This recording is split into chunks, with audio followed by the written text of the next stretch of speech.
Hi everyone. So, to continue the topic related to what I was discussing in my previous two videos, related to cooking and serving industry related health challenges and things that can impact our health, as well as some personal habits and choices which can also directly and indirectly impact our health, impact the cooking and eating habits, and also eventually impact our health. That's why I mentioned some of the other ancillary impact of things that we are doing in our daily life, which will eventually overall impact the quality of things that we are using in cooking, quality of things which we have access to in our life. And when we take our focus away from doing one activity and not doing any of our activities meaningfully, that is when we end up adding to more problems related to earth pollution that is currently existing globally. Uh, so, coming back now, and I know I haven't interconnected in my second video all the things in a way that may make sense to some people, but if you have experienced whatever I'm mentioning in the first two videos, it might have slightly started clicking together for you. But to help it click a little bit more better, I'm also going to use a reference video of something I saw which I felt perfectly shows certain things we have to do as humans to take ourselves to a better way of healthy living and healed living and balanced living. And before I use that reference video, I want to talk about some additional things in our cooking that we need to start becoming mindful about. So, first is just to summarize certain things of the first two videos. If there is conflicting data also related to aluminium or plastic usage in our daily life while serving food in plastic, or eating on plastic containers, or eating food, hot food, storing hot food in plastic, or cooking things in aluminium vessels or any other metal vessels, ensure that whatever metal products you're using for your cooking, be it copper, be it aluminium, be it iron, or wherever you are storing, whatever you are using to store your food, those materials should be heat stable and ensure that good quality is accessible in your country, in your daily life, because quality of those products now are going to matter more if we want to stay healthy, because otherwise the more poorer quality things we purchase in our life related to storing of food, packing of food, heating and serving of food, the worse can be our health consequences, because every micro level of health harm coming from some source eventually can end up harming our health long term chronically. And most of the time the health harm starts developing in our body not immediately, but it is slowly building up in our body, and because of which it's not a very evident health harm usually. It starts becoming evident the moment the number of things that are wrong with your health, or number of things in your environment that has been impacting your health has gone to a greater level. So that's why when you start doing a mindful living means, people usually think mindful living means doing some kind of meditation or controlling your thoughts, but mindfulness is not simply about controlling your thoughts or quietening down your mind. Mindfulness is using your mind and heart, using your left brain and right brain activities, using your logical oriented knowledge as well as intuitive knowledge together in a combined way to do everything in a meaningful manner. So people usually tend to, when we are very logic oriented or when we have become a very structure oriented society, we tend to crystallize mindfulness as a meditation activity or sitting down and doing like a Buddhist Zen activity, which is indeed true, But true Zen activity means you are also doing, while you're doing something, it is something meaningful to you. It is something meaningfully helpful or meaningfully keeping you connected to the world around you. And that's when, and that meaningful connectedness to the world around us happens when we are meaningfully doing something because we are meant to be a part of a unit of people, group of people cohabiting, coexisting together on planet Earth. So when you are cooking for your family and you're mindfully cooking, it is about when you're doing it at an individual level for your family, it is about ensuring good health to your family, ensuring healed food is going to them, ensuring you keep them healthy, because the purpose of cooking is not simply feeding someone. If we crystallize it as a, if people start thinking that cooking means it's just simply some activity we have to do, we have to just feed our husband, feed our children, feed our parents, feed our pets, feed our plants, then you are not doing mindfully your activity. You are just doing a chore, and most time than not it becomes a mechanical chore to be done. And that is when mindlessness starts happening. The problems related to bad cooking, bad serving of food starts happening, because you've made it, crystallized it into an activity. And some people, after having crystallized it into a chore that has to be done, they also know how to beautify the food, so they will cook very beautiful. There are so many online videos of YouTubers who make such amazing dishes online, and looking at their dishes I'm like, wow, that looks so tasty, that would be so wonderful to cook. Though I will rarely cook those things, but I would be very glad to eat the food they are cooking, because they have this knack of knowing how to beautifully present the food they are making.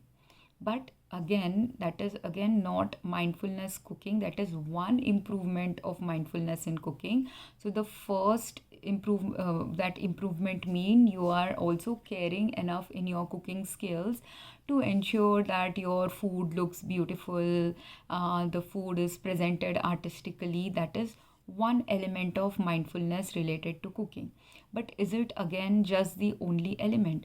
Like, have you heard jokes where sometimes people who are like lower middle class, really poor people, if they go to fancy restaurants, we sometimes joke about the fancy restaurants where the presentation of food and meals are very good, but you will come back from those restaurants feeling very hungry, because the food being overpriced. People will not be spending, in their first time experience, people might not spend a lot of money in a fancy restaurant buying like really expensive food, and then getting served only a microscopic amount of something might not cause someone who is used to eating a lot of food, it might leave them hungry, right? So why is that food not working for someone who needs a lot of food?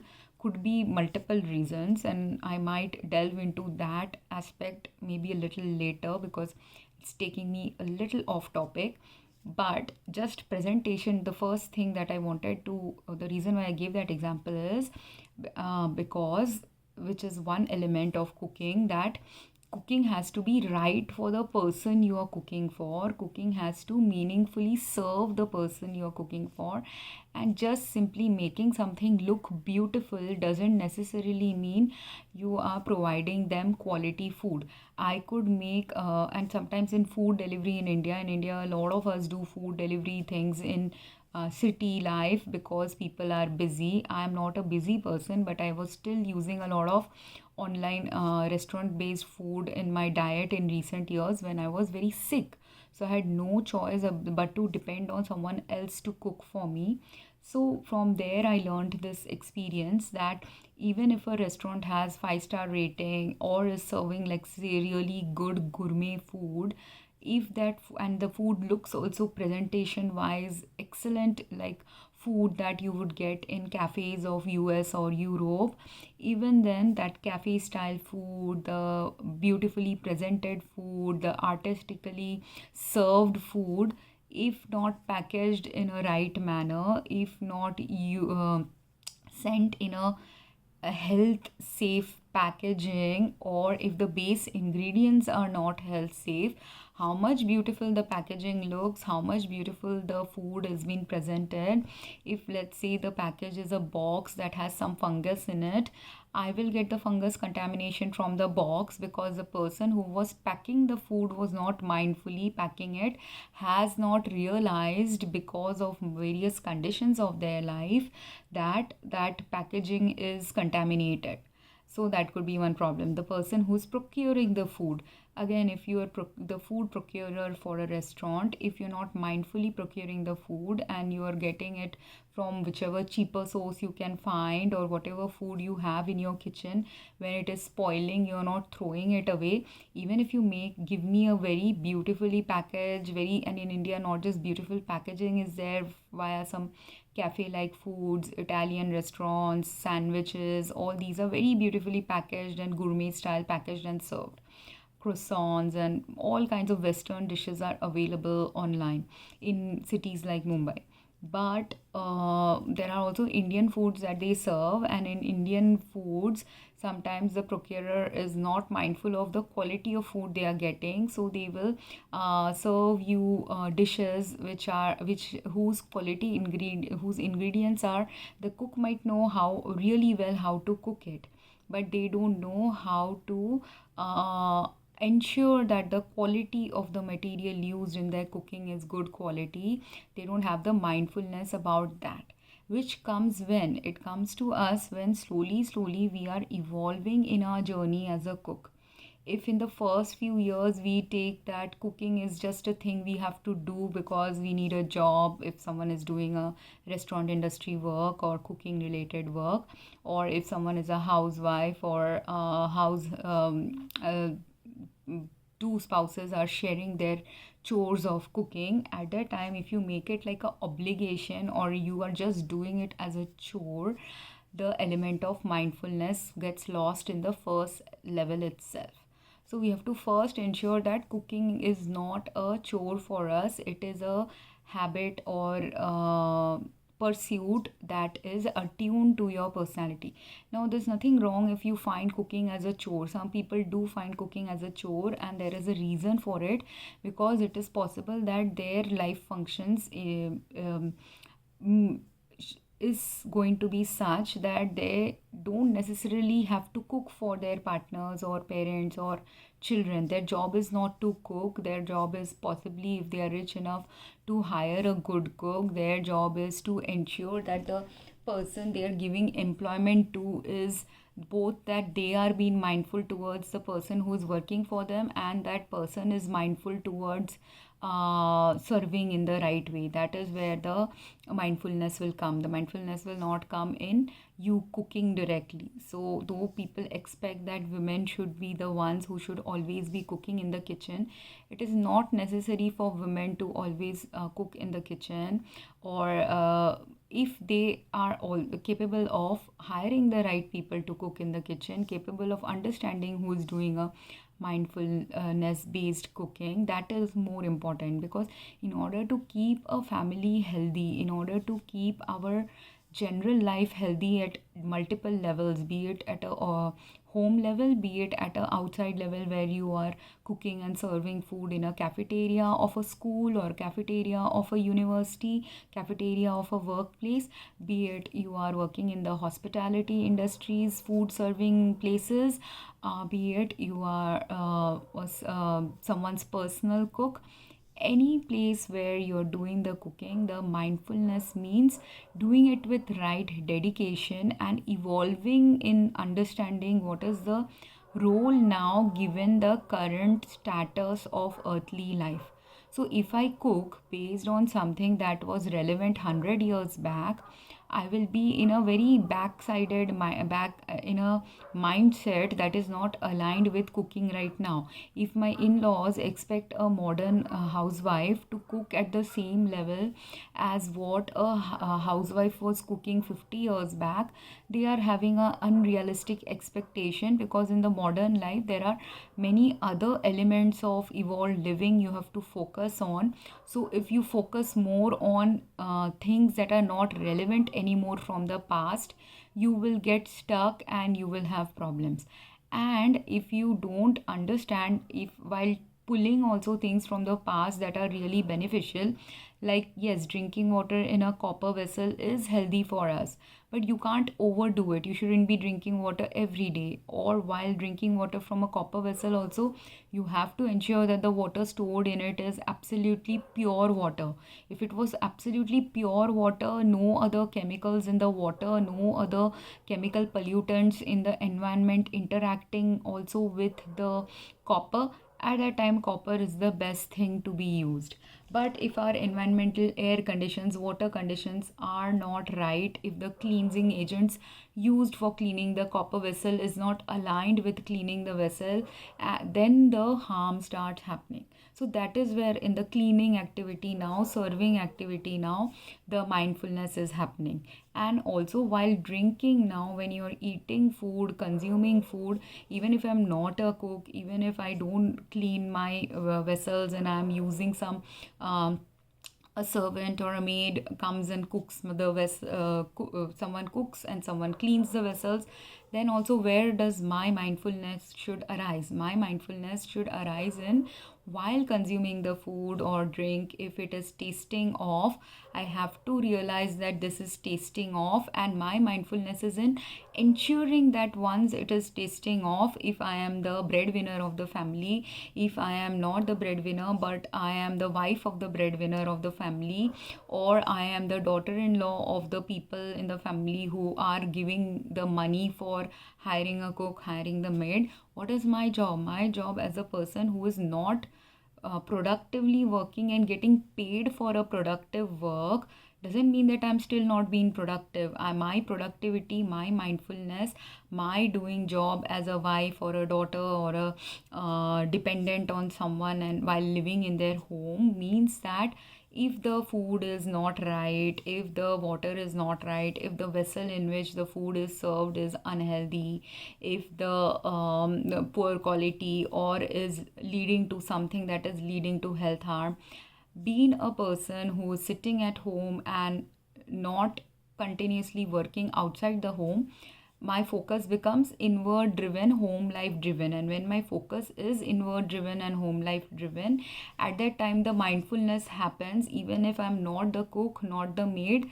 it still has to happen in the activities related to the food serving or food eating, and understanding if the food is spoiled, why is it spoiled? Is it spoiled because of the raw material I use that is spoiled? Is it spoiled because the multiple ingredients used in the cooking is spoiled? Is it spoiled because the material I have used for grinding, like, and in the materials of things that are going to impact our food, if I'm using a mixer grinder which is of poor quality or it is breaking down, at that time microparticles of metals can also, because most of our mixer grinder will have some metal component, will have some plastic components. So mixer grinder, food processors, if they break down the microparticles of breakdown of those particles, if it enters now in our food, that can also cause food to become harmful. So is my job, if the cook is cooking and the maid is cleaning the mixer grinder, what is my job as someone who's a housewife, someone who's a dependent, who's not working outside? My job is to ensure if the mixer grinder is broken, or I'm feeling that some particulate matter is coming from the mixer grinder, I identify from where the source of the toxin is coming, so that health harm doesn't happen while I'm eating the food. So the source of toxin can be from the material particulate matter, like my mixer grinder is 20-30 years old and the metal is started disintegrating, or the metal has started rusting, or the machine is not functioning properly. I hear that my machine is not functioning properly, and the person who has the money to fix it will have to invest the money to fix it. But my job is to do what? As a housewife, as a dependent, I tell my father, I tell my brother, I tell my husband, I tell my child that please fix this, this is broken. Now that is my mindfulness, but what is mindfulness of the man of the house who is providing to the house? Is his job just give money here, take the money and cook for me, or get a cook, get a maid for doing these activities, or do these yourself? Like, because this is a traditional role of what women and men have done. Women take care of the house, men are taking care of the outside house things. So men decided over the years that they are the breadwinners, they will provide the money. But if you crystallize your job as a man to just simply provide money, or if the woman tells you today I need xyz vegetable, tomorrow I need eggs, day after tomorrow I need grocery of these things, if you crystallize your job into just these two roles, that giving money or going and buying things from the market that the wife has listed needs to be bought, is it's again the basic level work, and you're not mindfully doing your work, and you've not mindfully adjusted your work according to what is the current need of the hour. Because while this is at the basic initial level, when you have got married, or when you are a child coexisting with your parents in their home, and you're all adults doing adult activities and sharing adult chores, at that time one person giving the father could be giving the money, the child could be going and buying grocery from the store that the mother is asking, go and buy this, and the mother could be cooking, or mother having now aged has a cook also occasionally to help her cook. So half cooking is done by the mother, half cooking is done by the other family members, or the maid, or the cook. All these shared activities slowly start evolving, right? And when will you slowly start evolving? If you don't have, if you are coming from a lower middle class family, or a family with limited income, obviously you're not going to hire someone to cook for you, but the chores will still have to be shared. Like when you are younger, maybe as a 10-year-old kid, you will not expect a 10-year-old kid to participate in, until 10 years of age, to participate in cooking activities, buying activities, nothing. But the moment the child has now hitting teen years, becoming more conscious about responsibilities, at that time become aware also about mindfully doing certain things, at that time you teach them, right? Go and get, occasionally go and get a bread from the market, go and buy this list of groceries from the grocery store, go and buy eggs, go and buy some snacks when guests are coming. That is how a child slowly develops responsibility. And like that, how a child is developing responsibility, doing things, how is that responsibility happening? Now if the child is in a family where, if the father is also asked to go and get something, go and repair a mixer grinder when it is not working, go and find someone to fix the microwave that is not working, and all responsibilities now fall on the mother, then the imbalance starts happening in family life, right? So this is where everyone mindfully understanding what is their role in a family life is important. Because if you don't understand the role of what is it that you have to do in your family life to make your family life comfortable, cozy, functional, that is where you're not evolving then as a family. If a man expects, like 100 years back, maybe all these things that I'm talking about repairing things and all these, were also possibly things. Maybe women didn't even have to repair things, because what were we doing? Did we have mixer grinder? Did we have ovens and stoves which are mechanically oriented? Did we have electronic items that are mechanically oriented? And did we have women who didn't know how to use or fix these things? No. Did we have 100 years back, 1000 years back, when we are grinding and mixing some food, we were doing it on a stone mixer grinder, either like a mortar pestle like devices, larger sized mortar pestle like devices for mixing and grinding our spices, or we had those stone grinders, where in Bengal we have these flat stone grinders where you roll stone is there, that is rolling against a flat and rough stone surface, and you're mixing and grinding. And you will understand when your mixer that stone mixer grinder has stopped working, what do you have to do? You have to either buy a new stone, or you have to ensure that again some frictional surface will be existing in that grinder, so that because that friction is needed to grind and paste your spices, right? So that friction that is needed to grind and paste your spices happens when your mixer grinder, the stone grinders or the big grinders, hand grinders, they are all having some frictional element to it. And when you are a men didn't have to look into all these activities, because they were all women oriented things, where or not women oriented, but even in the stone grinder, if your stone grinder has stopped working, and a stone grinder is a heavy thing, man has to carry it now or buy a new grinder and replenish it when the old one is not working, right? Or ensure that someone can come and fix it so that it can again start doing the same activity by putting some more grooves into your flat surface grinder or the rolling pin of the grinder, right? So this is what you do so men have to still be involved in some kitchen activities. If at the time you didn't allow the women in the house to go and interact with the outside world, when you're not interacting with the outside world, that time men had to go and do it.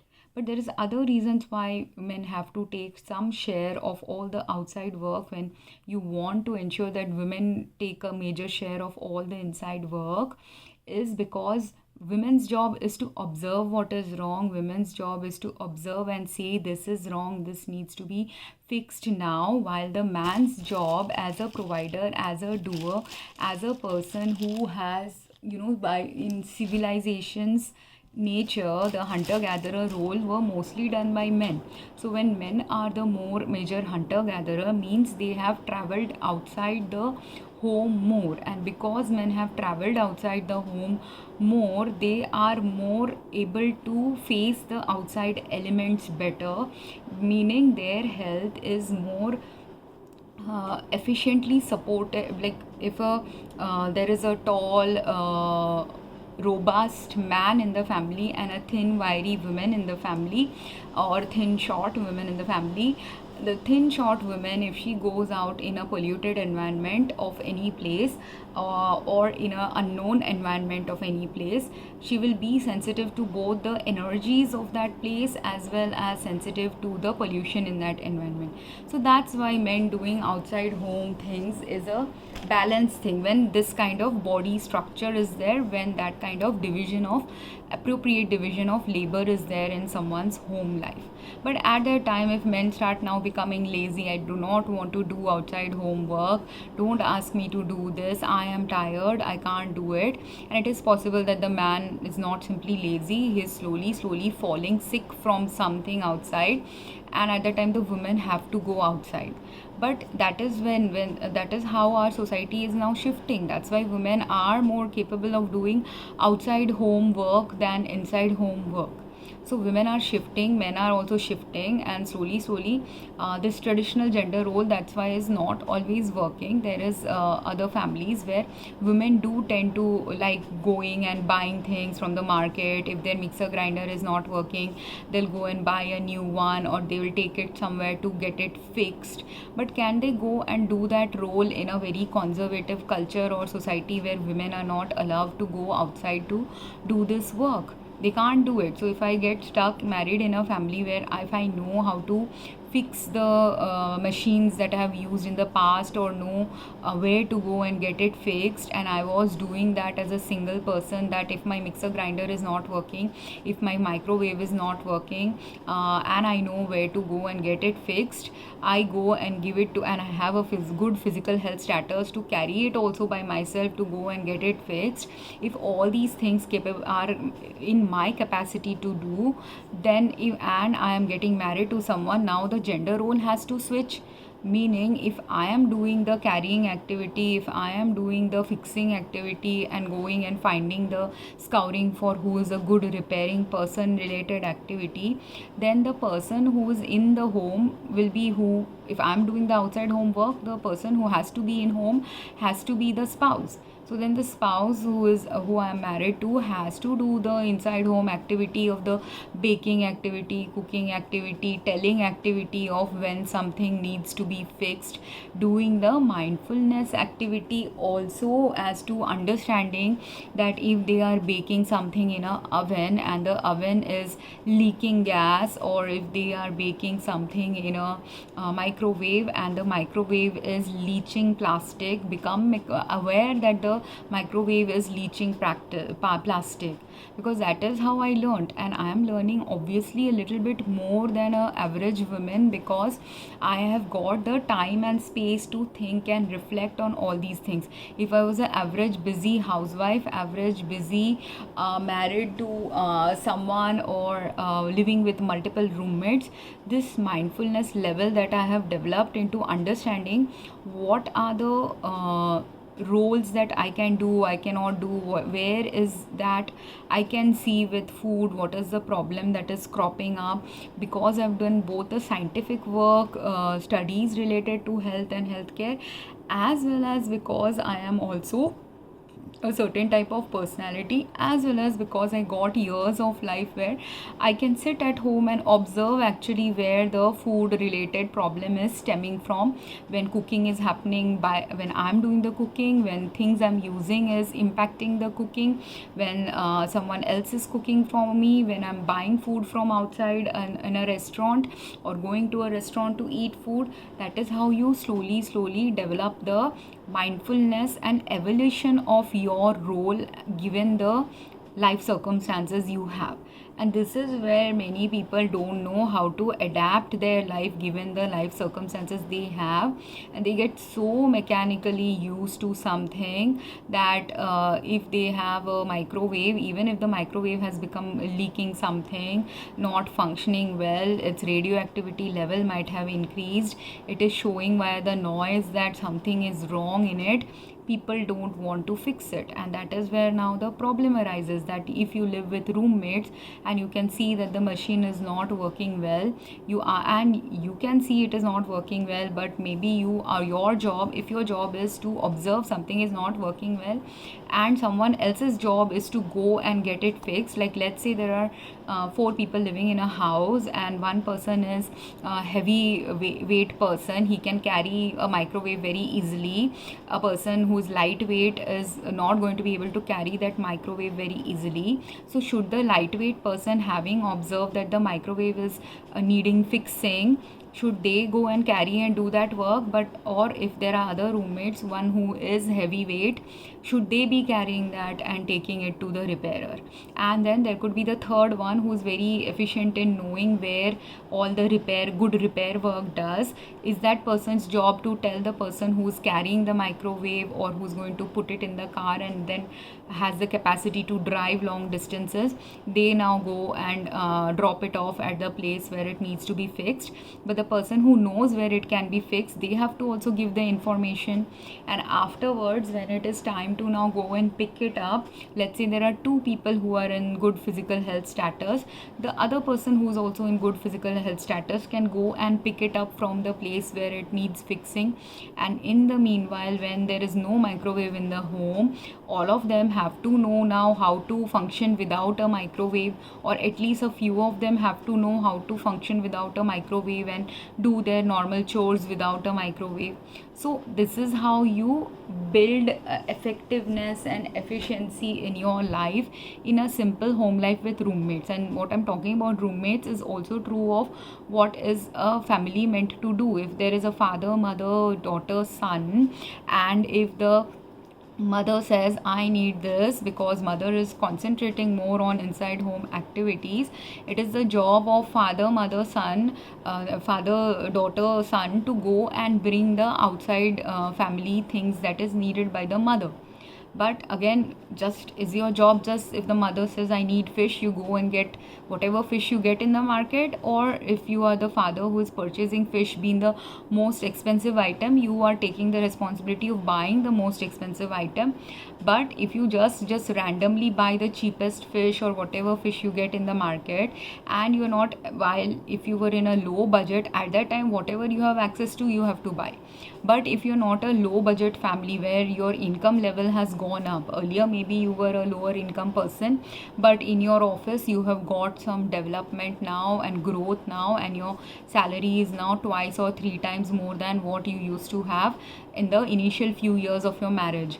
But if that father doesn't, in the initial few years, if he occasionally bought some rotten fish, God will forgive, everyone will have no issue, and God will not even give you a health issue.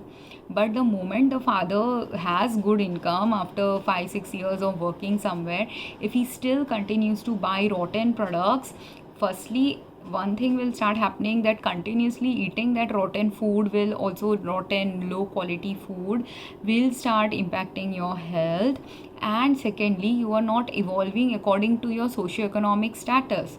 So that is, there is a karmic imprint also of what you are doing, and that also influences what you if you have higher income, you are meant to buy a little bit better quality food than what you were buying earlier, because by God having blessed you with more income, God is now trying to shift you into a higher way, evolved way of living. And the people who can't afford anything more than the basic food can then be left with the food that is at the basic low cost, right? If in low cost some of the products are very good quality and you're very habituated using those products, fine, that you can do it, because good quality, cheap doesn't mean that the product is bad. Cheap food can also be good quality food.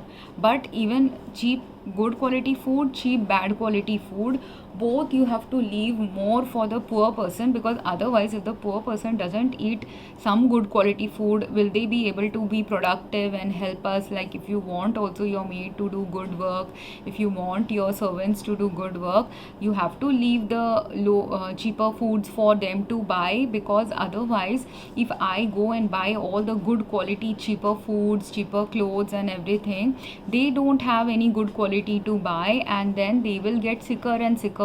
Now if they get sicker, then I don't have someone to cook for me when I am unhealthy, someone to take care of me when I need some caretaking, someone to drive me in a city when I need a driver. So do you understand, you are responsible directly and indirectly for the health of the person you are hiring as you're going up in the socioeconomic status. So, and will someone from a lower middle class become a upper middle? That's why only it is unhealthy if you, today you are lower middle class and then tomorrow you become upper middle class. Usually it is more beneficial if you slowly evolve from lower middle class to middle class to upper middle class, because in that rapid, those who rapidly get rich, and there are many people who want this get rich quick schemes, and people go and do lottery also, and you will see those people, when you suddenly get access to a lot of money and you don't know how to invest your money, use your money, you will while away your money and waste it on things, some frivolous things. Very few people know how to mindfully also use their money. And in order to give us the mindfulness about how to use your money is when the slow rise in someone's financial status happens. Similarly, people are not very good at usually going from earning a lot to not earning at all. So slowly the gradual decline also usually is allowed on earth, just because God wants to be merciful and graceful to everyone. But that decline also happens when people need to understand how to efficiently and effectively use money.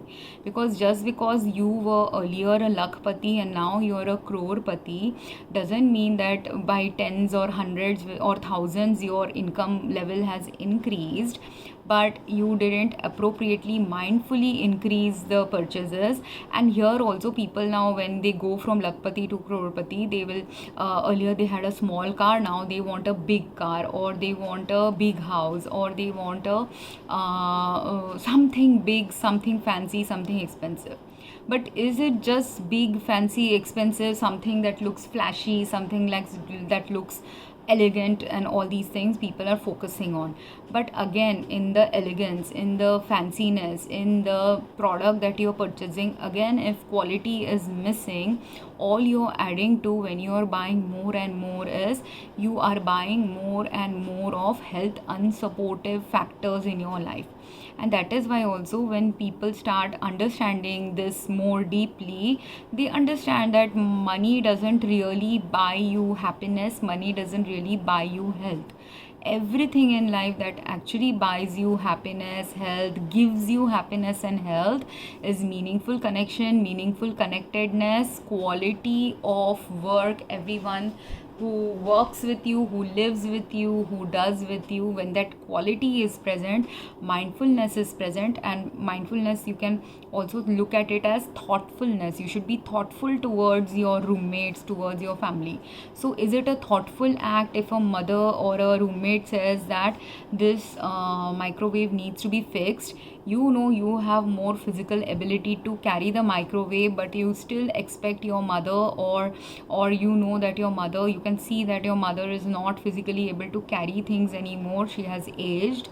And then also, if you expect your mother to be carrying that microwave to get it fixed, or you delay that fixing of the microwave by 1 year, few months, are you mindful? Are you thoughtful? Are you doing a job as a son whose job is not simply to go and give money? Many sons in the modern world in India, they were giving mothers the money they earn, but just giving your mother the money she needs for buying food is not, that's the first level. When is that first level acceptable level of doing that? When you were earning in the first few years of your earning, when you just give your mother the percentage of your income or your whole income to run household expenses, yes, you're doing a one aspect of a good son's role. But when she has aged at that time, and there are so many sons who don't even live with their mother, they're living in a different country or a different city, at that time, do you have a mindfulness you have to include in your life, even if you are having, and God is not going to ask you when you are in a very busy lifestyle to take care of your mother. So if you were doing very something busy and something meaningful in your work life, you were getting married, you were raising young kids, at that time also, if you were not mindfully attentive to your parents, God will not say anything. But when after 10 years of marriage, or having lived a particular life where you are raising kids and a little bit of relief and downtime is happening in your life, that downtime is given by God.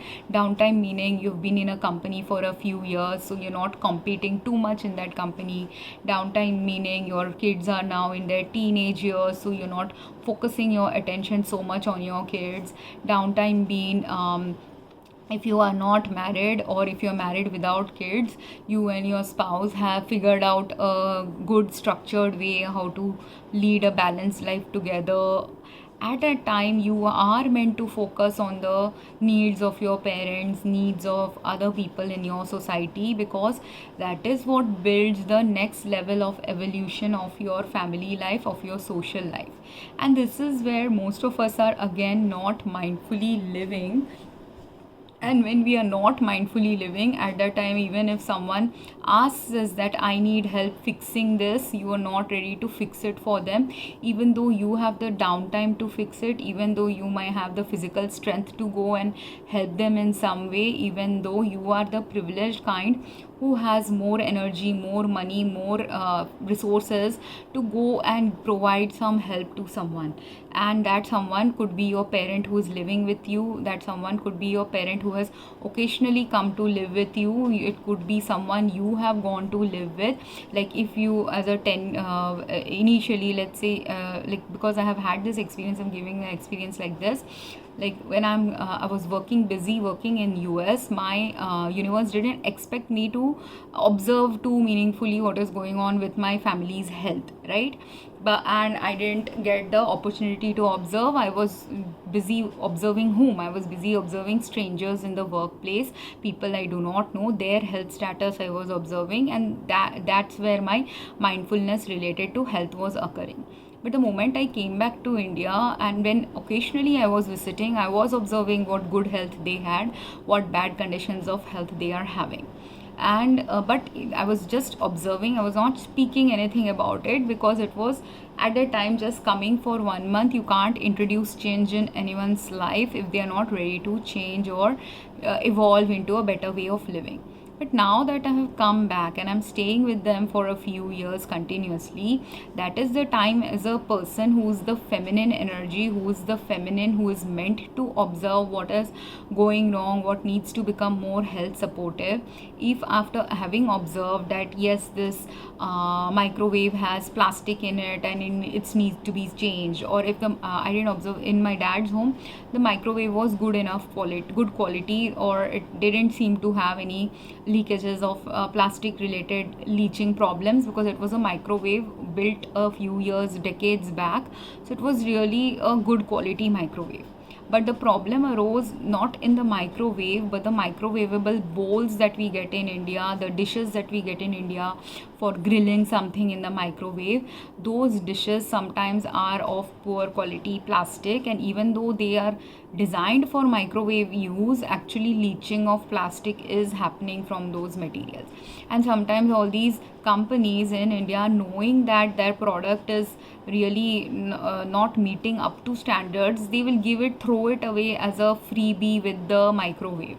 So while they throw away a poor quality product and give it as a freebie, while you bought the microwave, they'll give you some extra free dishes, the plastic ones for grilling purposes. But if they are leaching now, that free thing that you have got has only added one extra element of poor quality product in your home, and the poor quality continues because whoever has manufactured that poor quality product, they are either unwilling to take back that product, unwilling to examine why that product is poor quality and is getting rejected, and only is interested in, if I have produced 100 of these grill plates in which grilling can be done and I've given it away in the market, that's all my responsibility. So they are again, as a business, not mindfully doing their business, because all they are thinking is, I have produced something that can work in a microwave. Maybe it can work in a microwave which is like a very low intensity microwave. The heat emanated from the microwave is hardly at a level that will impact the leaching of plastic, but it is still inappropriate for other places, or the plastic thing that they have created, while they thought it is meant to be used in a microwave, that plastic plate is not meant to be used as a microwave at all. It might be better to use it as a frisbee, or it might be better to repurpose it and use it as a decorative item somewhere, rather than putting it for microwave use. So these things where you don't know mindfully, if you have produced something bad, whether it can be repurposed into something better, or whether you should discard production completely of a product that is at a useless level, that you shouldn't be mass producing that product at all. But if you don't have the capacity to hear or know, capacity to understand when something is wrong, you have to take it back and fix it, or understand, at least note down that this product is bad quality, I should not be manufacturing it. This is also aspect of mindful work, but mindfully doing work related to health industry, food industry. But this mindfulness, when lacking in the world, when world is too focused on overproduction or simply production for gain, is when all these parameters start impacting slowly, and at the microscopic initial level, the impact is such that people ignore it, or people don't say anything about it, or people the laws might be such that there's no one to speak up when something is going wrong, or nowhere to address when something is going wrong. But there has to be a time when you have to address it, and if you don't address it, that is when those businesses suddenly will start seeing mass scale failures, because eventually that impact of whatever is bad does eventually end up happening. Whatever is health unsafe, whatever is not sustainable anymore, will eventually impact our life in a small scale to larger scale, depending on where we were involved in that equation of the mindless work we are doing. And now to switch gears in order to make people understand actually what is true mindful living, though this person didn't use in this video the term mindfulness, and she thought what she's doing is different from mindfulness, but actually what this video has presented is true balance, mindfulness and thoughtfulness in her video. So she is a Dutch person who has created a video about 6 healthy habits that Dutch people do for healthy living, balanced living and healed living, because all of these are parameters I have used when I have experienced burnout, or I have realized are the parameters missing in my life, because of which I have extreme depression phases sometimes. And some of these techniques are something I have used to get out of depression. I have used to become more mindful in my life. So what are the techniques? The first one that she talked about is a concept called Nixon, which is actually doing nothing.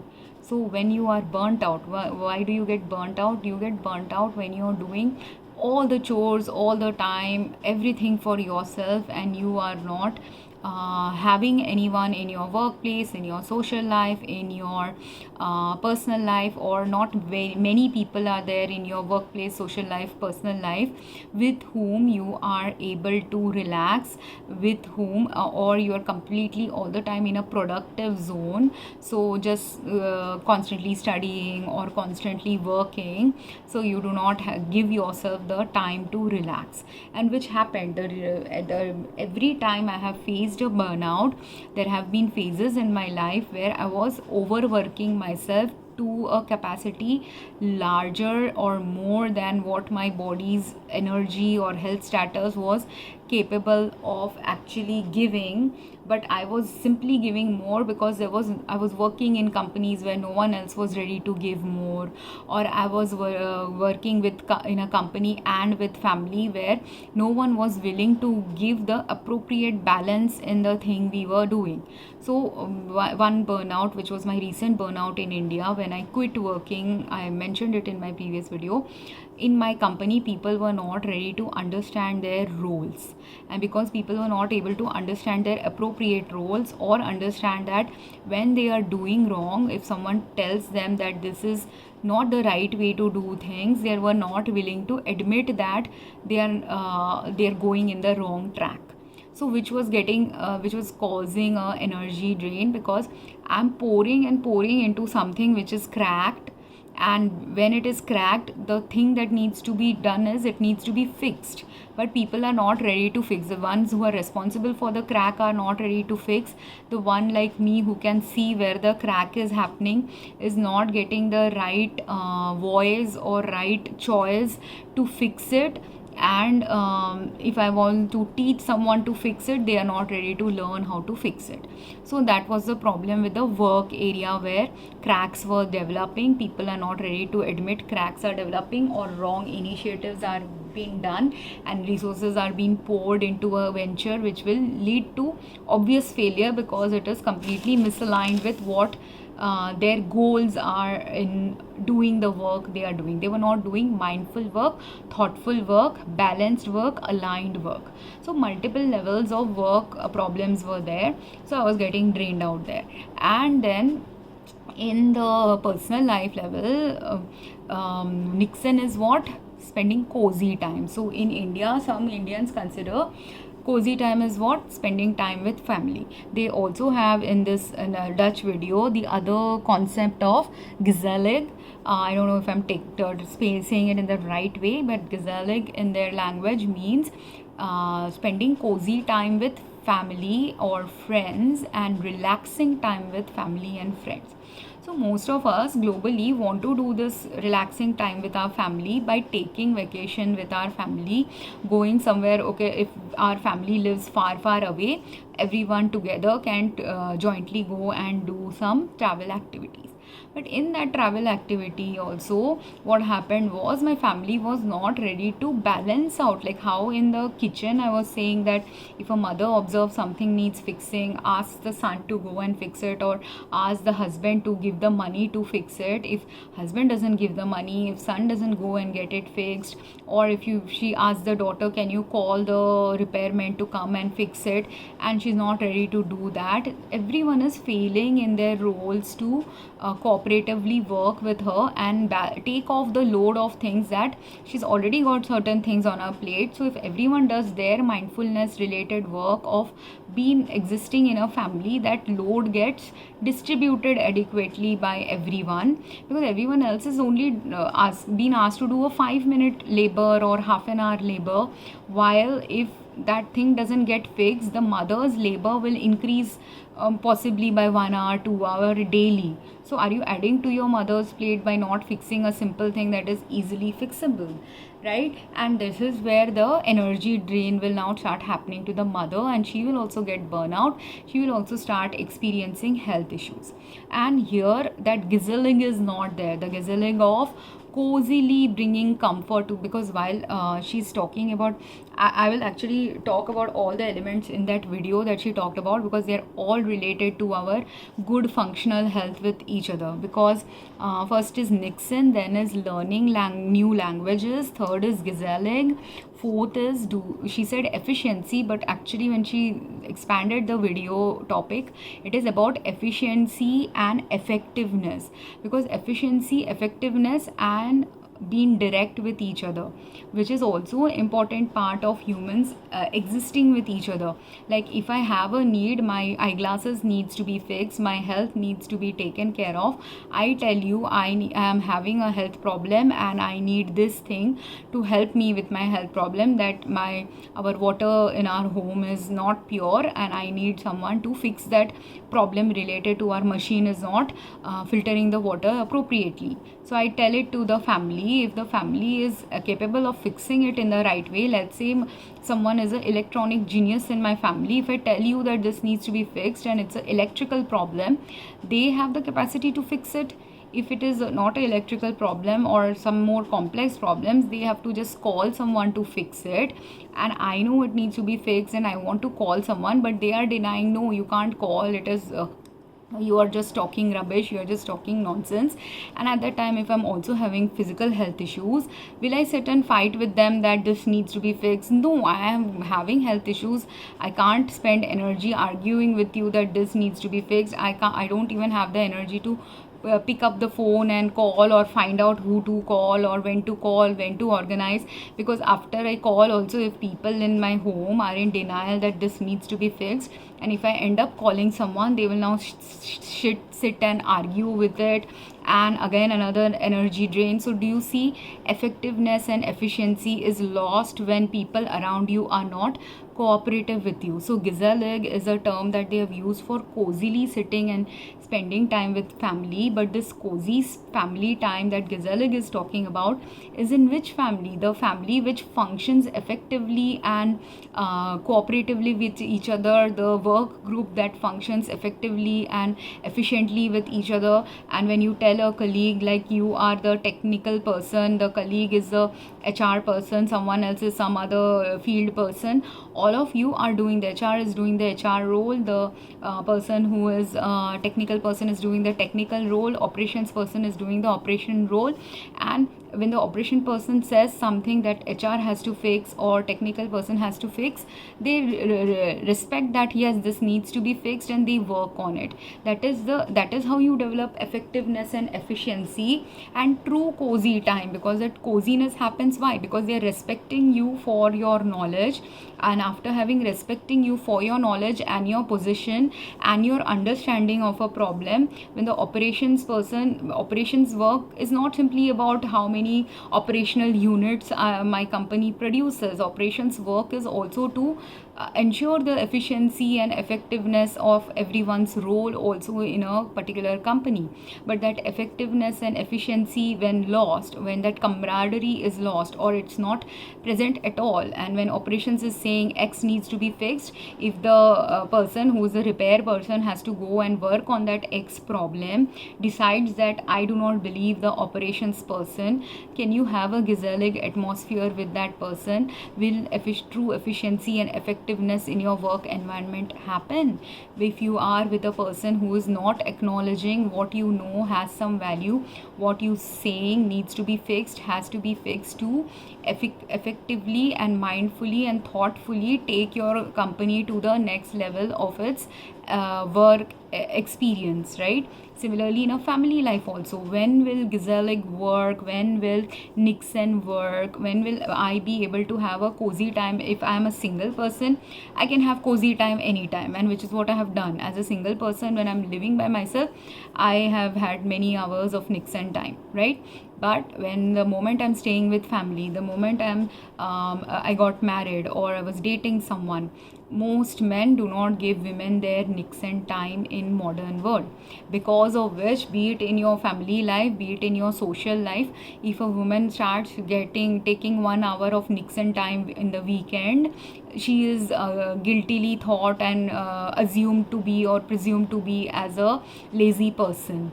But without Nixon time, I can't be productive. So having that 1 hour Nixon time daily or half an hour Nixon time daily is important for women, but most women don't get it, and then they will eventually end up with burnout or crankiness or irritability or anger, all of which will eventually manifest, because not only are they not getting Nixon time, people are not gezellig with them, they are not cooperative with them to understand that today if a woman and women's downtime or Nixon time also is provided by nature only, because women is not getting weekly Nixon time, they still need that 4-5 days or 3 days of Nixon time during their periods. But instead of allowing a woman who is writhing in period pain and indirectly asking when she's irritated, when there are all these videos of sons making jokes on their Indian sons making jokes on their mother, how their mother is scolding them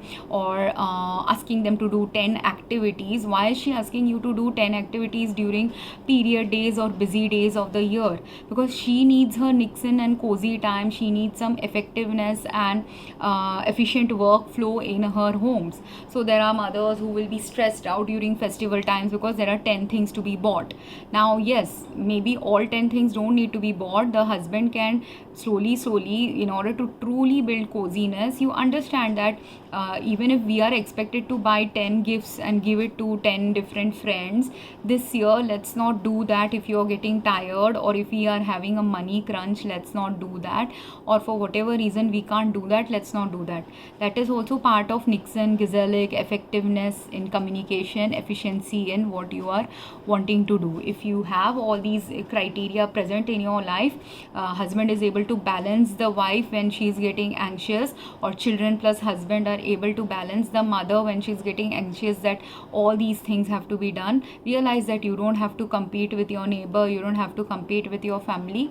Relax, then real cozy time will exist, real relaxation will exist, real balance in life will exist, and that is also part of mindful and thoughtful living, to give yourself time to rest and relax.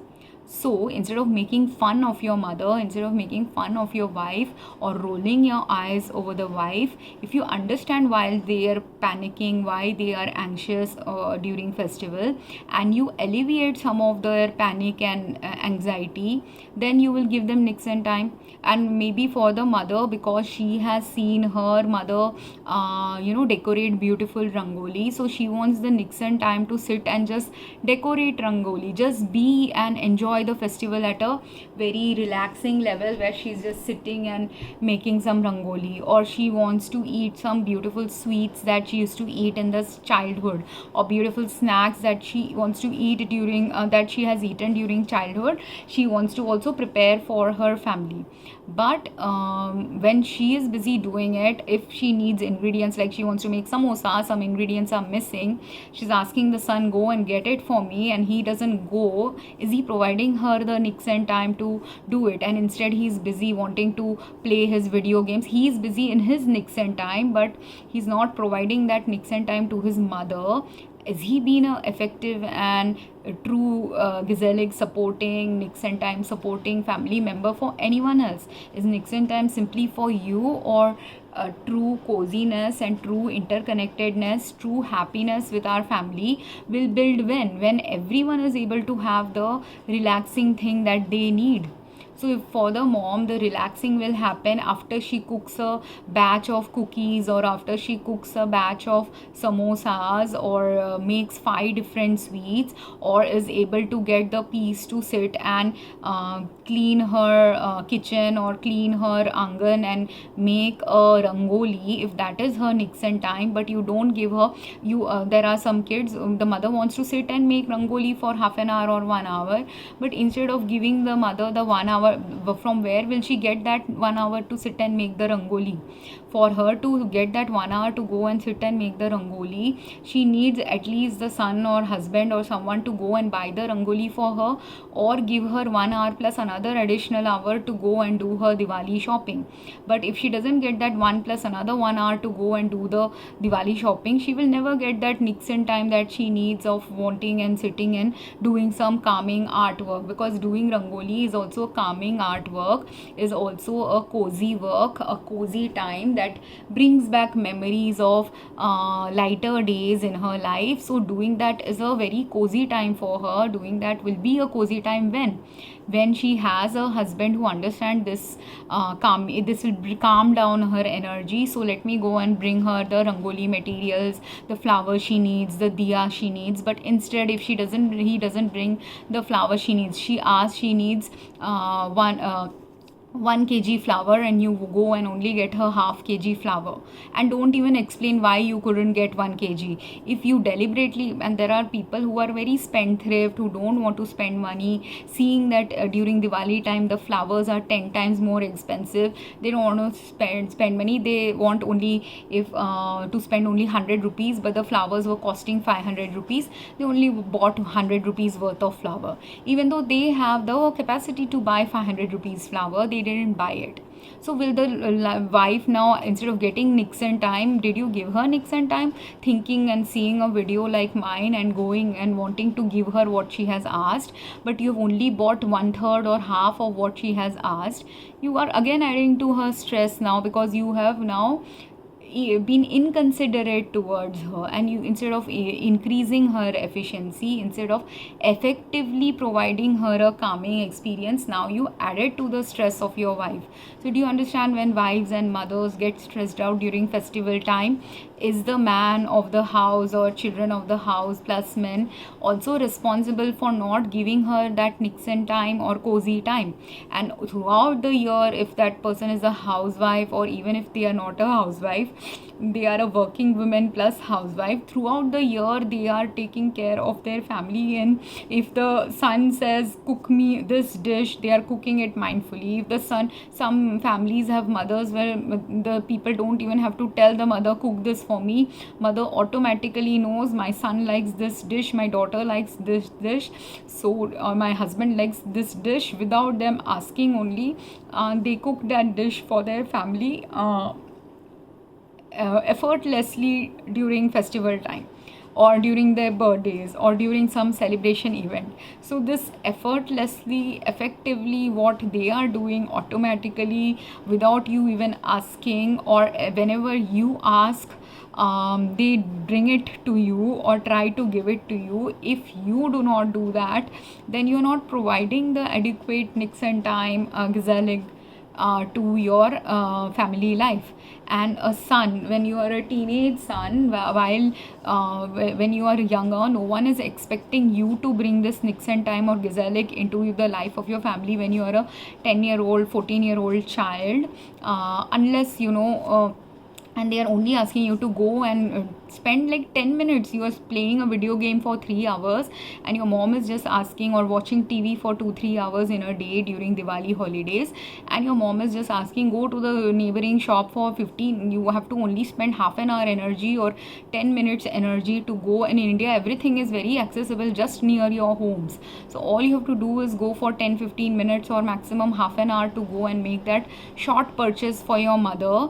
But your Nixon time of 3 hours of fun is more important. Can it be more important? Even when you are a 13-14-year-old teen, if your half an hour of fun goes away, will it cause you any health harm, or actually will it be more beneficial for you? Because the next thing in this Dutch activity is uitwijn, which is spending time with nature. So when you're going out of your home also to go and purchase, you're getting fresh air, you're not cooped up in your room, so you will get some fresh air while going out in the nature. If it is raining, you will get some cool rains. If it is a sunny day, you will get some vitamin D. So it is healthy also for you when mother is asking you to go and get it for her. And it is healthy for the mother also if you give her the time that while when will a woman also get the Gezellig or Nixon time at home life? A mother or a housewife or a sister who is sitting and doing the rangoli and wants to make a beautiful rangoli, or who is busy in cleaning the home, or she knows that she needs a particular decorative item she wants to create, get some time to prepare for her homes. So because there are so many women, for them there is reason why some women are very talented in these skills. They love to knit, they love to create something decorative for their homes. These are all relaxing Nixon time for the women. But on 5 days before Diwali, 3-4 months before Diwali, if you don't slowly start planning and giving them that Nixon time, that 1 month before Diwali you give her 5 days, 5 hours or few hours in the weekend to go and do some Diwali shopping for some items that she wants to sit and create herself, or give her the time to go and meet with her friends to socialize with them. All these things are important aspects that women need in the modern world. But men in their quest, men and children, selfish children in their quest, because men and women children both do this, they don't realize that their parents are falling sicker, their parents are getting unhealthier. They are just so busy in their own Nixon time, in their own Gezellig and bonding time with each other as friends, or even when they are bonding with their family, they are a little mindless or less thoughtful towards the parents, the things that the parents need. Or even if the parents request that this is something we need, we are not able to provide it to the parents, and thinking that not thinking about their Nixon time and what is truly a cozy experience or effective experience if we coexist with them. And because again, if we give them the time to go outside the home, when a mother is a housewife or a mother is both a housewife, because in India women are expected to do many household chores. So when a woman is doing most of the household chores as well as working professionally outside, the amount of Nixon time or Gezellig time women get is very less. But they can only get that Nixon time and Gezellig time if other family members pool together to give her that quality time, allow her to have that 1 hour of crying experience, 1 hour of just sleeping experience, few hours, few days of just doing nothing during periods experience, few hours of talking with a friend experience. There's women who have husbands who will not allow them to talk on the phone for hours. That bothers them because they are not talking, they don't want the wife also to talk. That is also a lack of you're not allowing that person to get the way in which they get relaxation. If someone is a talker, they need to talk to other human beings to get that relaxation. Someone is a walker, they want to walk outside in the rains, they need that rains to cool down, or they need that sun to get the vitamin D to feel happy, or they need the wind to just give them fresh oxygen. When she's talking about in the wind, your clouds in your brain disappears. What is the cloud in the brain that is disappearing? There's actually a real biochemical and physiological thing also happening, that if there is a blockage of airflow to your brains, and that blockage of airflow is happening because you do not have good access to oxygen indoors, outside in the air, fresh air, you're getting that right access to oxygen, and it will clear away any neurochemical blockages, or just cerebral blockages that might have been manifesting in your body. So all these things are also important. And then in learning, it has said that learning a new language, she's talked about, is also a great skill. But it's not simply learning a new language that develops your neurochemical pathways. If you develop a new habit, like practice doing something new, also cognitively helps you develop better neurochemical pathways. So learning something is important. Language is good. For whom? Someone who is very linguistically oriented, for them learning a new language will be a good way to interconnect their brain pathways. For someone else, it could be doing complex mathematical calculations. For someone else, it could be building a hobby. Like earlier, I am a base level rangoli maker, but now I can do more intricate rangoli. For someone who is a cook, it could be cooking 10 different dishes in Diwali time, whereas usually I cook normally 3 dishes during normal family dinners, right? So all these things can also help in developing that cognitive abilities, developing a balance in left brain, right brain activities, when you are doing things mindfully, allowing others to do things mindfully, and you are bringing efficiency and effectiveness and balance. Essentially, it's a efficiency, effectiveness and balance in your life. So if only the father and the children are like, we need to relax and that's it, then the mother gets overburdened, and when the mother is overburdened, its indirect impact will start happening on you only. Because if you have overburdened your mother, stressed out your mother, hurt your mother by not even doing simple requests for them, and not just mother, it could be a sister, it could be a mother, any female member who is doing many things effectively, efficiently, with grace, with balance, while cozily doing it, those who have been able to cozily give you something very easily, if that coziness is absent from your interaction with them, there will come a time when they will get burnt out, which is what happened to me. I got completely burnt out. Even the cozy time that my family is thinking is cozy time was cozy time for them when I am sitting and organizing the activity for them or planning things for them. But the moment it has become a burnt out phase for me, I can't sit and plan anything. And then when I didn't sit and plan anything, and I've gone on a spontaneous tour also with those people, and they are not the planner kind, so there was so much stressful activity that started happening. And for them it was not stressful, they are earning. So if they are earning in lakhs, and for them if they spend 10,000 20,000 extra during a travel, for them it is still a relaxing experience. But I, who is not working, for me spending 10,000-20,000 extra in a trip is a stressful activity, because I want to do budget travel, or do enough right balance of budget and luxury travel, where the luxury things that I'm doing gives me actually rest and actual relaxation, and I'm not going over budget and thinking that now stressing about all the money that I have spent, that could have then, if I didn't spend it and that 10,000-20,000 30,000 that I have spent in extra travels, that 20,000-30,000 I would spend otherwise. It will help me when I'm not earning, sustain myself for another 3 months. So do you understand the difference? If you are going with family who do not understand that you are not having the same salary as them, you are not having the same luxuries as them, you are some days even thinking whether you can spend money on a healthcare thing because it's expensive.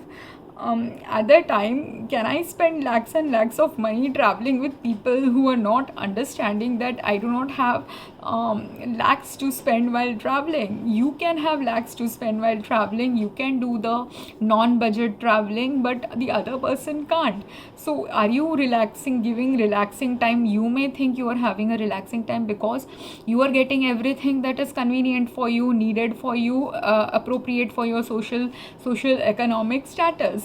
But for the other person, it may not be appropriate for their social status, socioeconomic status, health status. Then again, are you really having a cozy time?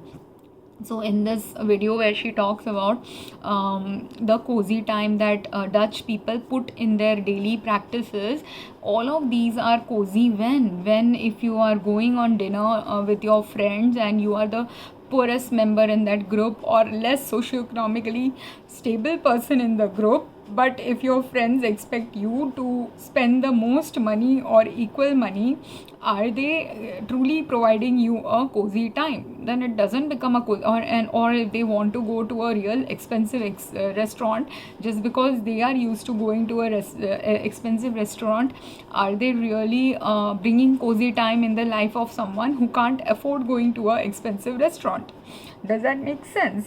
So these things, and you can go, but if there are 10 people who want to go to an expensive restaurant and of them 2 people are having some socioeconomic challenges, and you don't understand just because is it true coziness? Have you built true coziness if you don't even know that there are 2 people in your social group who is going through some socioeconomic challenge? And that's why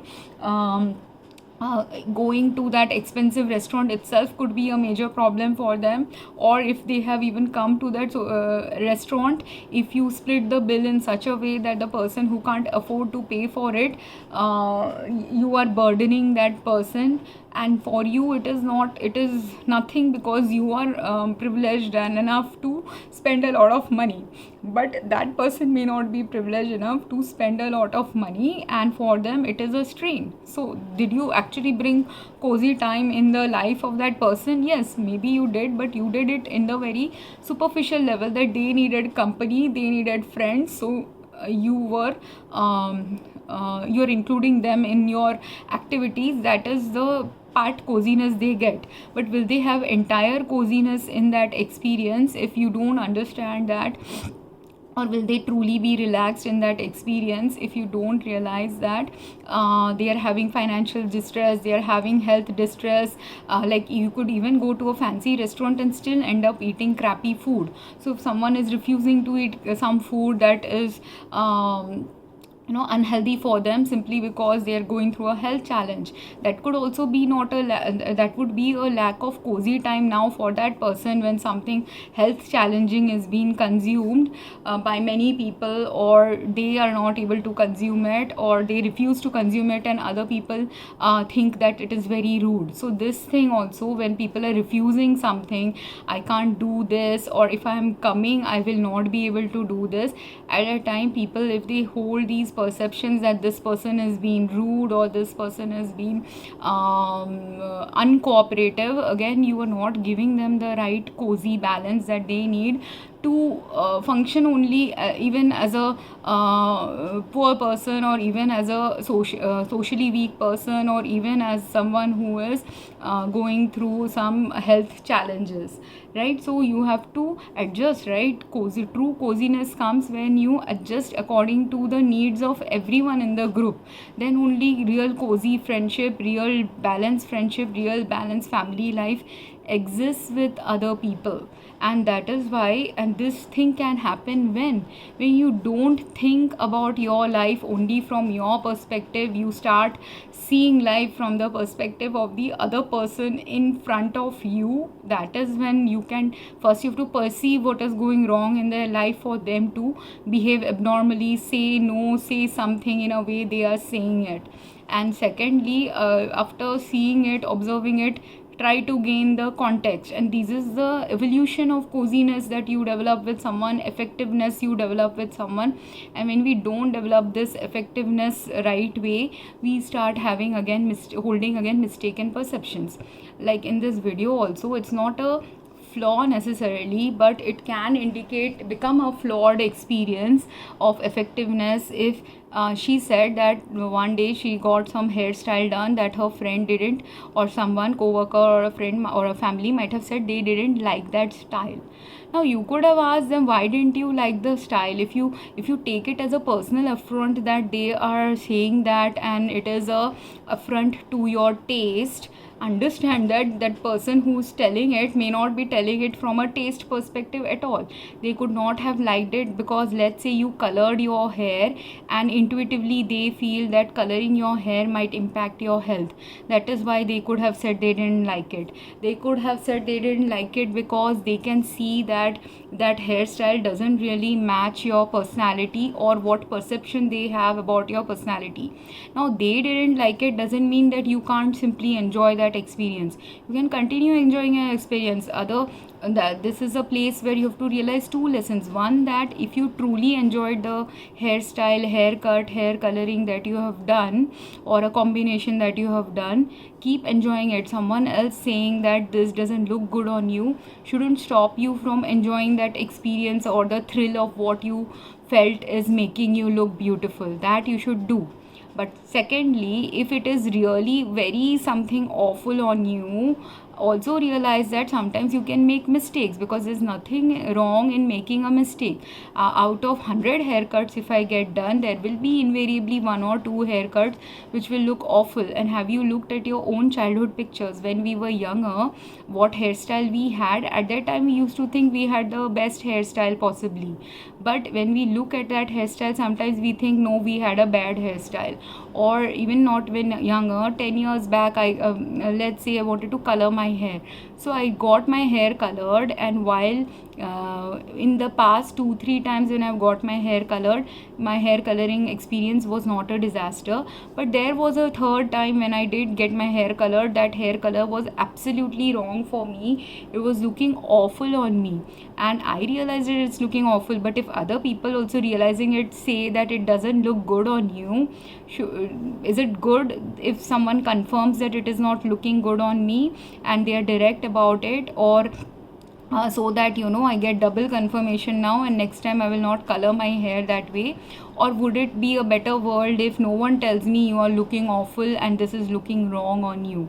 Because it's necessary sometimes, right, that you get a confirmation from someone else when you are not looking good. So out of that context, that person could have said that it is not looking good, because they might be the one who also like this confirmation that if I have done something wrong, someone tell me that I have done this wrong so that I can improve. And it can also be a way to open up and developing more coziness with that person, meaning if they say this color is not looking good, maybe try like for me, I like coloring my hair with red colors, either via mehendi or via twice I have used, 2 or 3 times I have used normal women's hair dyes.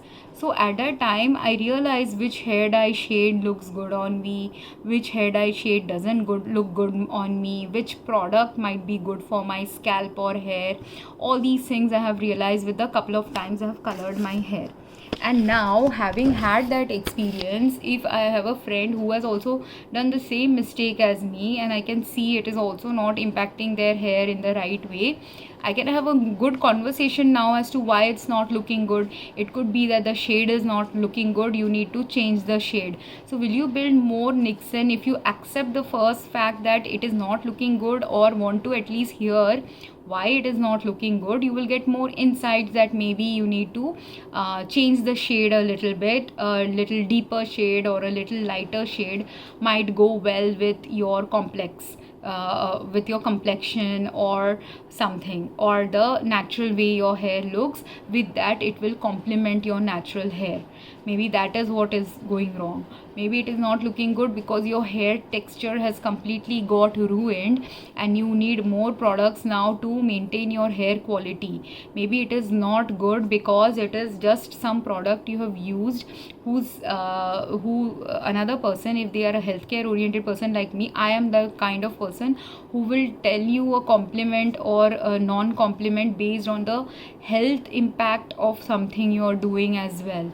Because I am also a very direct speaking person, which is is unusual for many Indians, but even Americans sometimes are directly speaking people. I have lived in a family life where without directly saying something is wrong, I have had clueless family members that if 10 things are wrong, at least if I tell one thing is wrong, maybe, or all 10 things if I tell it is wrong, at least one will get fixed. That level people I coexist with. So for me, I have no choice but to say directly this is wrong, and whether they accept it not accept it, that is a different matter. But at least by telling this is wrong, that thing that is now preventing me from getting to where a right thing can manifest with someone, or with, if they don't allow that thing to manifest, like mixie getting needs repair. I tell that to some family, this needs repair, they don't fix it. Then I have to wait to fix it when I am healthy. Either I am physically healthy to go and take it to the repair person, or physically healthy to call a repair person to come and fix it, or mentally also prepared that if I call and take all these proactive actions, the number of people who will get pissed because they didn't get a chance to call, or whatever the reason they are getting pissed, they are a abuser, they are a narcissist, they have some other mental illness going on, whatever is the reason, I know that I will hear some shouting for 10 hours or 2 hours. So I have to wait to have the physical, mental, emotional energy, then call, so that when the repair person comes, I have the resilience to take their nonsense if the nonsense will happen. So how do you develop that coziness for yourself? You developed it irrespective of other people, whether they are bringing coziness in your life and you are living with people who are incapable of bringing you coziness. So direct approach, that's why always works, because with direct approach you can directly have a cozy experience, and this directness is something you can learn from your own brain's CNS cells.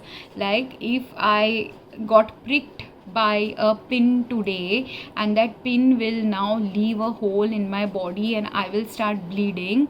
If I'm not mindful, if I'm not paying attention, and if my body's connectivity is messed up and the neuronal transmission is messed up, I might have got pricked today, but I will there is a delayed response in getting the hurt experience.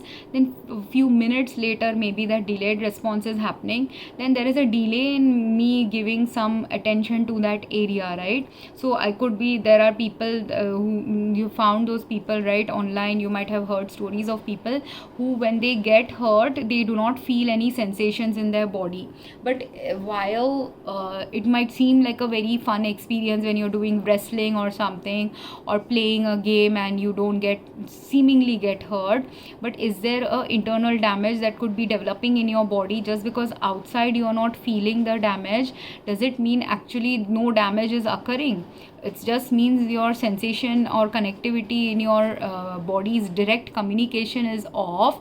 Because the direct communication is off, you're not feeling the pain, but because you're not feeling the pain doesn't mean you are not unhealthy. You could be developing micro fractures in your hands, you could be bleeding somewhere and not realizing you're bleeding a lot internally, all of which can become a healthcare challenge eventually, because you were not ready to address, your body is not functioning in a way, in a balanced way, to directly communicate with each other to show where damage is going on. So that pain that you should be feeling technically in an ideal healthy body, that pain not being felt means you could be bleeding internally not knowing, you could have micro fractures not know it, you could have other damages going on in your body and not be aware of it, right? So ineffectiveness in communication, in workflow, in our work-life balance, all of these starts happening when people refuse to acknowledge where something wrong is happening. If communication is being sent to you directly also, you're not open to that communication, then that is the time when effectiveness, coziness, opportunities where you could have developed coziness with each other, opportunities where you could have truly now relax. Because when can you bring true relaxation on earth? True relaxation can happen on earth when everyone realizes simultaneously in a particular city, particular family, particular work life, when it is good to enjoy, when it is good to relax, when it is good to produce, when it is good to not produce. And this Dutch habits that they are talking about, each of them are all necessary aspect of healthy living, balanced living anywhere in the globe. In US also there are some places where you have this balanced living, healthy living, and I used to live in such a place like Utah. So in Utah people do know how to have some appropriate work life balance, and because of which you will see people in Utah also have more in some ways quality of health related parameters are better in Utah versus a very work oriented city of US like New York. There you will see more unhealthy work conditions, more unhealthy imbalance in work life parameters, and also lack of mindfulness in multiple aspects. I'm not saying that New York doesn't have good quality lifestyle somewhere in some aspects of New York, but the places of New York there where I have visited, I have found to be New York to be a place where in some aspects the work life balance, or from the tales of people who have lived in New York, I've understood that work life balance is greatly skewed in that city. So while in your young years, when you have a lot of energy, or when you are a workaholic, it might be a good place to live in. But if you are seeking good work life balance, if you want a healthy life, if you want a healed life, a busy city like New York is not the place to be. So like that also people have to realize that based on their current health, and this is where also mindfulness, thoughtfulness, balanced lifestyle or healed lifestyle can occur in any human being, when we are able to first acknowledge what are the places where things are not aligned in our life, in our family life, in our social life, in our professional life, in our physical health, in the factors that impact our physical health.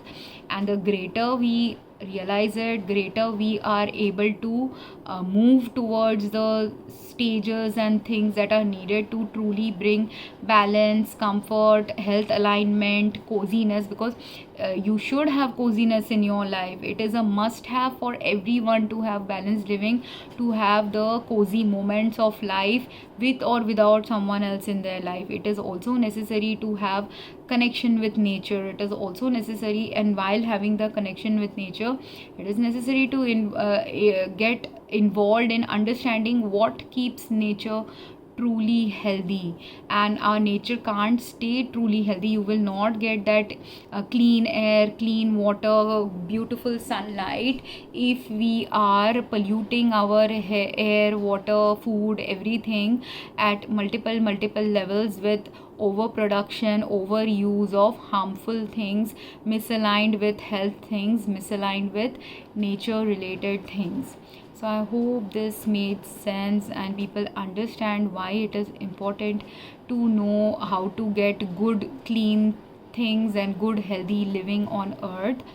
And so when you want to also go back to using a copper plate or plated item for eating, or you are wanting to buy a stainless steel item, or you are wanting to cook in clay pots, you have to realize that the clay also has to come from a good source. If my clay pot doesn't come from a good source, if there is enough earth pollution, that most of the time clay is retrieved from river beds. So if my river is polluted with chemicals that we can't see from visible eye, but there is chemical pollution going on in the river bed, that chemical that I can't see from my visible eye will also be there in my pot.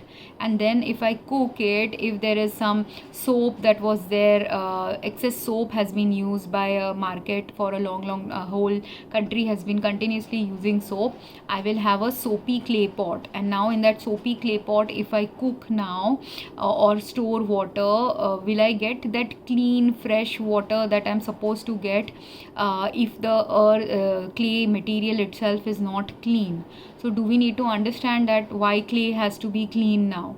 we can't get products with unclean river beds. So even if we want to eat food with clay pots, or store food in clay pots, or store water in clay pots, we can't do it until we take first the steps of cleaning the rivers, and not simply cleaning the rivers of plastic or other waste that is very visible to the eye.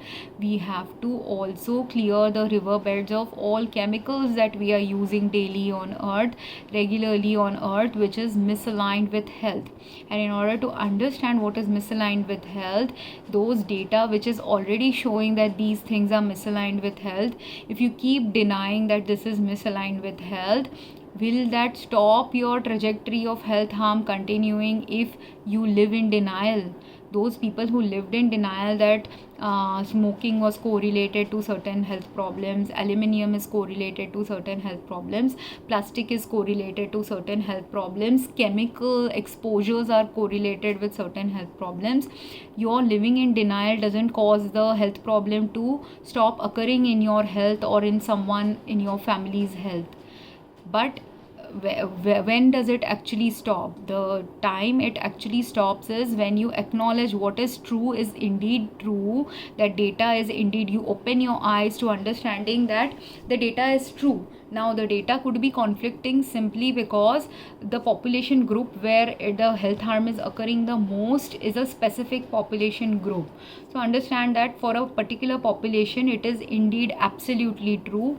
For other population it may be true maybe when they are exposed to, like for a person who's working in some aluminium factory, the data related to aluminium's health harm will show up in 5-10 years of their factory work.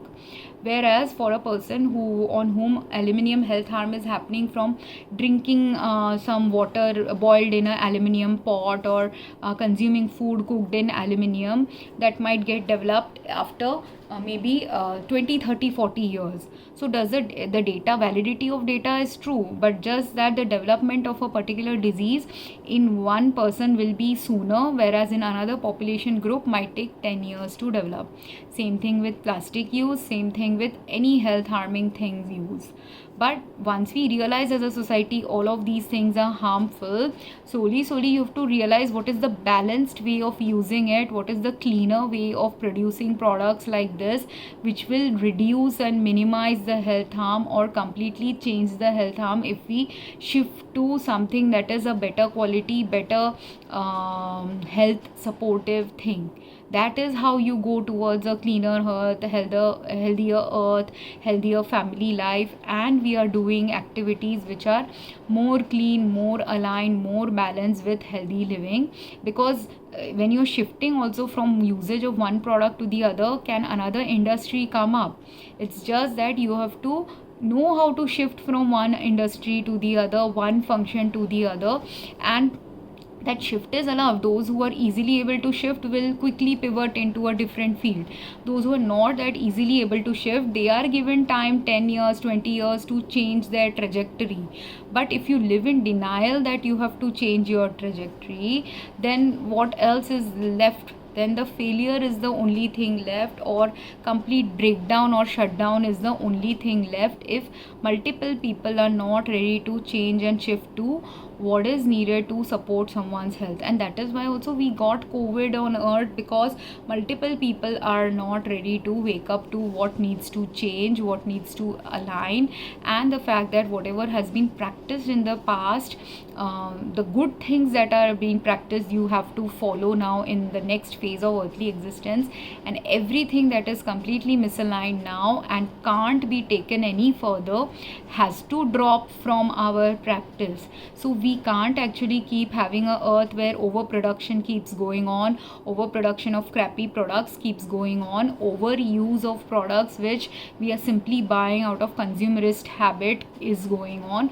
All of these need to slowly stop, and that's why only economic downturns come, that's why only natural disasters come, to pause people in those places where they're unable or unwilling to wake up to what is needing to be changed there. But if you are in a family, if you are in a company, if you are in a social setting where people have, like the Dutch started aligning with more healthier living, you will see better quality health parameters will also start emerging there for the people living in a particular place, particular country, particular family. I hope this was making sense to you. I know I talked a lot in this video and introduced a lot of topics, but everything is related to health and quality of life. Everything we do, and the more deeply we realize and the more meaningfully we do those things, that is what brings true connectivity with other human beings. That is what brings true happiness. That is what brings true work life balance. That is what brings us towards a more better health aligned earth.